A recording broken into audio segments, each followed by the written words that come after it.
नमस्कार, मैं JLSS public school से। आज हम कुछ वोकेबलरी यानी कि इंग्लिश वोकेबलरी, जो कुछ नए वर्ड्स आप लोग अपनी बोलचाल में यूज़ करते हैं, उसे हम आज पढ़ेंगे।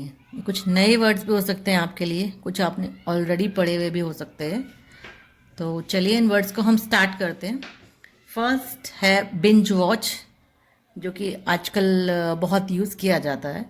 What is binge watching? Binge watching होता है जब आप किसी भी टीवी सीरीज़ को या किसी भी प्रोग्राम को एक साथ देख करके ख़त्म कर देते हैं। स्पेशली सीरीज़ के लिए यूज़ होता है ये।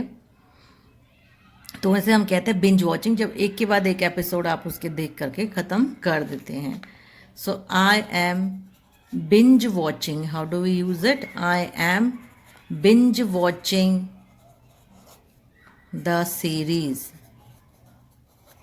मैं सीरीज़ का बिंज वॉचिंग कर रहा हूँ, मीन्स एक के बाद एक मेरी जो है एपिसोड उसके चलते रहते हैं, तो मैं उसको देख के ख़त्म ही कर देता हूँ एक रात में। So I am binge watching the series. We should not binge watch, क्योंकि इससे बहुत टाइम वेस्ट भी होता है, तो इसीलिए we should not binge watch. That means किसी भी सीरीज़ को ऐसा नहीं कि एक के बाद एक एपिसोड देखे चलना था, वेस्टेज ऑफ टाइम है। Okay, so this is the most आजकल मॉडर्न में हम लोग यूज़ करते हैं बिंज वॉच।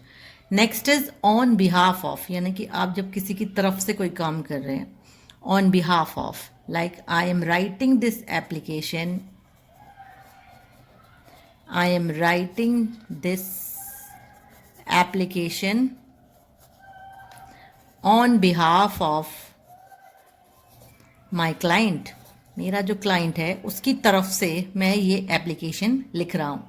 चाहे कोई वकील भी आपका कोई एप्लीकेशन लिख सकता है, आपकी तरफ से वो बोल सकता है। तो जब वो आपकी तरफ से बोलता है तो he will say that I am speaking on behalf of my client.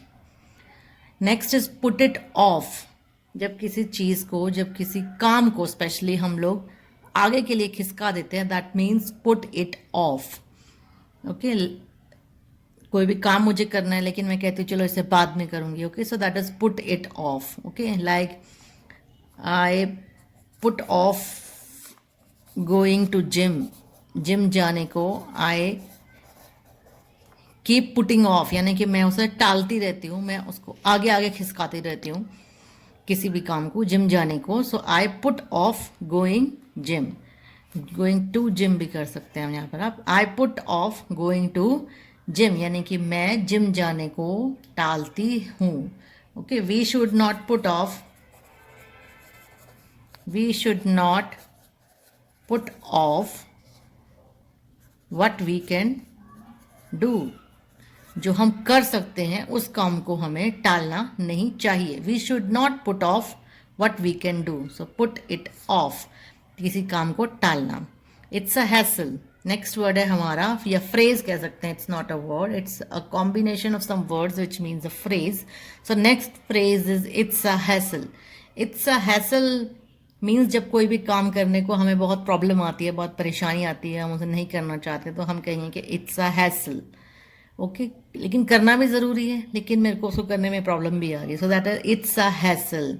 Like it's a hassle going to gym every day, it's a hassle going to office every day, it's a hassle to get up every day, यानी कि सुबह रोज़ उठना,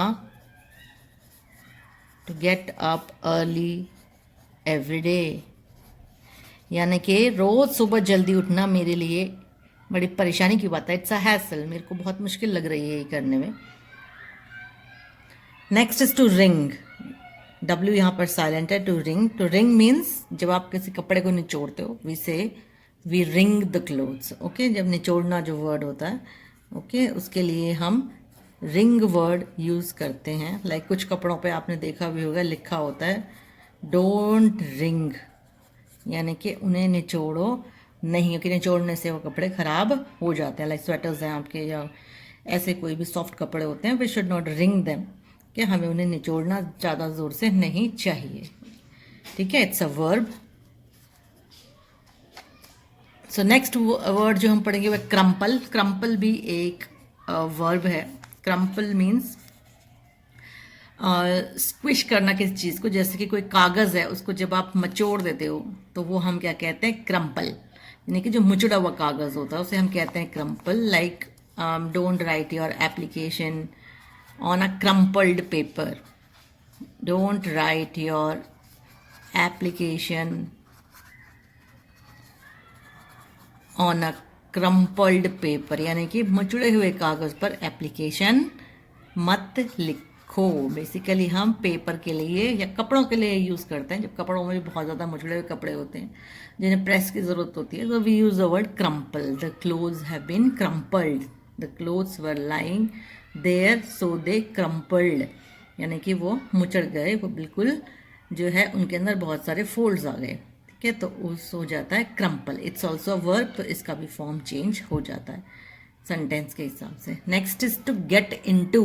next phrase जो हम पढ़ेंगे, यानी कि किसी चीज़ में पढ़ना. टू गेट इनटू समथिंग, किसी चीज़ में पढ़ना. Like to get into fight, to get into to get into finance, to get into any कोई भी प्रोफेशन, उसको हम कहते हैं to get into. Like how did you get into finance? Like आप फाइनेंस का काम करने के लिए इसमें कैसे पढ़े, ये कैसे आपने शुरू किया. How did you get into finance? आपने फाइनेंस का काम कैसे शुरू किया. Don't get into fight. आप झगड़े में मत पड़ो. Don't get into a fight, झगड़े में मत पड़ो. So that means to get into something, किसी चीज़ में पढ़ना, उसको हम कहते हैं to get into something. To get into.